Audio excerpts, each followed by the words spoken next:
सुदीप की हंसी सुनकर देव का कलेजा मुंह को आ गया। घबराया हुआ देव दबी सी आवाज में बोला, सुदीप, मैंने कुछ नहीं किया था यार। उस रात जो भी हुआ वो गलती से। देव अपनी बात पूरी करता उससे पहले ही सुदीप बहुत सीरियस लहजे में बोला, गलती?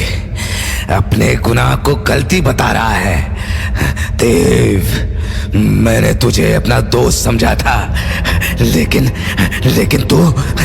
तू मेरा सबसे बड़ा दुश्मन निकला। कमरे में ज्यादा रोशनी नहीं थी, लेकिन देव को सुदीप का खून में सना हुआ चेहरा दिख रहा था। देव बिस्तर से उठ गया। उसका पूरा शरीर डर से कांप रहा था। देव ने कभी नहीं सोचा था कि मरने के बाद सुदीप इस तरह लौट आएगा। वो घबराते हुए धीरे से बोला, सुदीप, वो सब विवेक का आइडिया था। मैंने उसे मना किया था, लेकिन वो माना नहीं। मेरा यकीन करो सुदीप, मैं सच बोल रहा हूँ। ये सुनते ही सुदीप की लाल आंखें और सुर्ख हो गई। उसने 2 कदम आगे बढ़ाए और देव की गर्दन दबोच ली। कुछ ही देर में देव की सांसें रुकने लगी। खुद को बचाने के लिए देव खूब हाथ पांव चला रहा था, लेकिन सुदीप को कोई फर्क नहीं पड़ा। देव कुछ कहना चाह रहा था, लेकिन देव के गले से कोई आवाज नहीं निकली कि तभी सुदीप मुस्कुराते हुए बोला,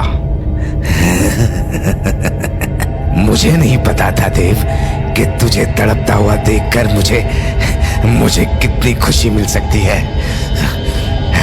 अगर पता होता तो मैं अपनी दुनिया से निकलकर बहुत पहले तेरे पास आ गया होता। लेकिन कोई नहीं, देर से आया, लेकिन खाली हाथ नहीं आया।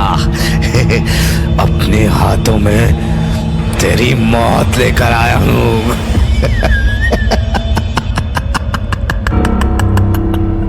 देव, जो कुछ देर पहले तक खुद को बचाने के लिए अपने हाथ पांव चला रहा था, उसने खुद को बचाने की कोशिश छोड़ दी थी। देव की आंखों के सामने अंधेरा छा चुका था। उसकी सांसों की डोर किसी भी वक्त टूट सकती थी। मौत देव के बिल्कुल करीब थी। लेकिन तभी अंजलि की नींद खुल गई। नींद खुलते ही अंजलि ने अपने आंखों के सामने जो खौफनाक मंजर देखा, वो देखते ही उसकी चीख निकल गई। देव अपने ही हाथ से अपना गला घोंट रहा था। अंजलि ने फौरन ही लाइट ऑन की। लाइट ऑन होते ही देव को झटका सा लगा। वो अपने होश में वापस लौट आया और उसने गर्दन से अपना हाथ हटा लिया। हाथ हटते ही देव ने सांस ली और वहीं फर्श पर गिर गया। इस पर अंजलि ने उसे संभाला। देव, ये क्या कर रहे थे तुम ठीक तो हो ना? हाँ, मैं ठीक हूँ। तुमने कोई बुरा सपना देखा क्या? तुम ऐसे खुद को ही... अंजलि ने घबराते हुए कहा।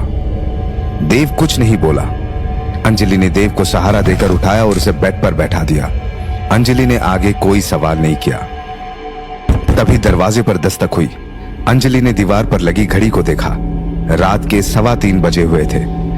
इतनी रात में कौन हो सकता है? अंजलि ने खुद से ही कहा। दरवाजा फिर बजा।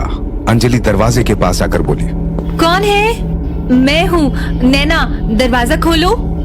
नैना ने हड़बड़ाते हुए कहा, नैना इस वक्त यहाँ क्यों आई है? बेड पर बैठे हुए देव ने हैरानी से कहा।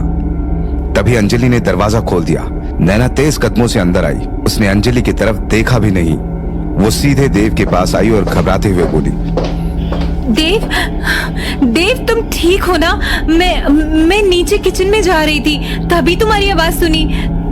तुम घबराए हुए थे, किसी से कुछ कह रहे थे। ये सब सुनते हुए देव ने नैना की तरफ देखा और धीरे से बोला, मैं ठीक हूँ और मेरा ख्याल रखने के लिए अंजलि है यहाँ। तुम्हें मेरी ज्यादा फिक्र करने की जरूरत नहीं है। रात बहुत हो गई है। शिवम भाई की नींद खुल गई और तुम बेड पर नहीं दिखी तो वो परेशान हो जाएंगे। और तुम जानती हो, मैं शिवम भाई को परेशान नहीं देख सकता। देव ठीक कह रहा है, तुम अपने रूम में जाओ नैना, मैं हूं ना यहाँ देव के साथ। अंजलि के कहे शब्द नैना को तीर से चुभे। उसने अंजलि की तरफ देखा और तंज भरे लहजे में बोली, तुम कुछ कुछ ना ही बोलो तो अच्छा है। अरे तुम आराम से सो रही थी, मैंने सुनी थी आवाज देव की। मैंने दरवाजा नॉक किया, तब जाकर तो तुम्हारी नींद टूटी।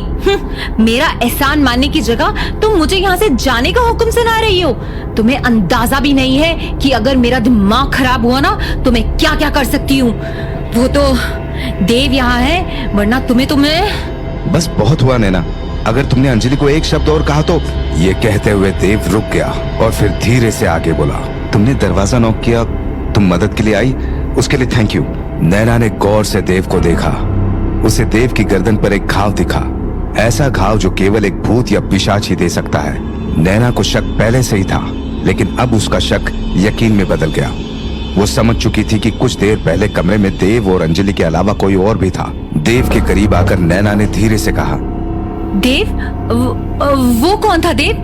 मैं जानती हूँ यहाँ कोई था और उसने तुम्हें मारने की कोशिश की, लेकिन जब कमरे की लाइट जली होगी तो वो चला गया होगा। तुम्हारे दिमाग में कोई भ्रम डालकर ना, शायद ऐसा भ्रम कि तुम ही खुद को मारने की कोशिश कर रहे थे। नैना ने जो कुछ कहा वो सुनते ही देव ने उसे हैरानी से देखा, क्योंकि नैना का कहा एक एक शब्द सच था। तुम्हें ये सब कैसे? कि तभी नैना ने देव की गर्दन पर अपनी तीसरी उंगली रखी और देव को पता भी नहीं चला कि उसका घाव भर चुका है। तुम फिक्र मत करो देव, वो जो भी था हम दोनों मिलकर उसे उसकी सही जगह पर पहुंचा देंगे। हम दोनों मतलब? देव बोला। हम दोनों मतलब मैं और मेरा इंतकाम। नैना ने धीरे से कहा और फौरन ही कमरे से बाहर चली गई। नैना ने जाने से पहले जो कहा देव को वो समझ नहीं आया। देव तो ये भी नहीं समझा कि कुछ देर पहले उसके साथ जो भी हुआ था, नैना ने उसका सही अंदाजा कैसे लगा लिया। उधर दरवाजे के पास खड़ी हुई अंजलि नैना को जाते हुए देख रही थी, लेकिन अचानक ही नैना रुक गई और फिर जो हुआ वो अंजलि ने सपने में भी नहीं सोचा था। नैना रुकी हुई थी, लेकिन तभी एक झटके में नैना की गर्दन पीछे की तरफ घूम गई। वो शरीर नैना का था, लेकिन चेहरा अब नैना का नहीं, सुदीप का था। खून से सना सुदीप का चेहरा देखकर अंजलि कुछ रिएक्ट कर पाती कि तभी सुदीप अंजलि की आंखों के सामने से गायब हो गया। लेकिन अगले ही पल सुदीप की डरावनी आवाज अंजलि के कानों में पड़ी। कब तक बचाएगी उसे तू? देव मरेगा, बहुत जल्द मरेगा।